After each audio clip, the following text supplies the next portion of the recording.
तो एबे एबे नवीन सरकार आनिले आउ एक नुआ मागणा योजना। तो ये मागणा योजना में आपण कौन सुविधा पाइपर कौन जिनिस मागणार मिलबो आज भिडियो मु संपूर्ण डिटेल्स देवा को जाउछि। तो वीडियो को बिना स्किप करी शेष पर्यंत देखंतु। जदि आपण आम चैनल रे नुआ आछंती चैनल को सब्सक्राइब करी पाखरि थिबा घंटी बटन को दबाई देबे। वीडियो जदि भल लागिला वीडियो को गोटे लाइक करिवे आपन साउंड सहित वीडियो को शेयर करिवे। तो चलंतु फ्रेंड्स देरी न करी वीडियो को स्टार्ट करिबा। 100 यूनिट रु कम बिजुली व्यवहार कले मागणा बिजुली मिल पारिबो। सेहीपरि 100 रु 150 यूनिट व्यवहार करथिले 50 यूनिट आपनकु रिहाती मिल पारिबो। तो एबे नवीन सरकार जो मागणा योजना नहीं आछंती एही मागणा योजना जदि आपण 100 यूनिट रु कम बिजुली व्यवहार करछंती ताहेले आपण बिजुली बिल्कुल मागणा रे बिजुली पाई पारिबे।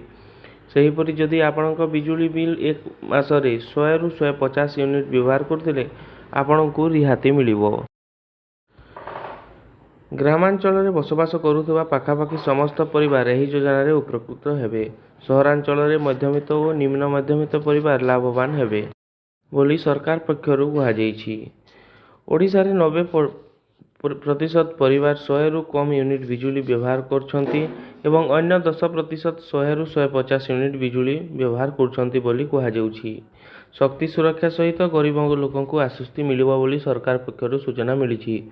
तो ये थिला फ्री बिजुली को नहीं छुटिया अपडेट। जदि अपडेट भल लगे वीडियो को गोटे लाइक करेंगे आपन सहित वीडियो को शेयर करेंगे।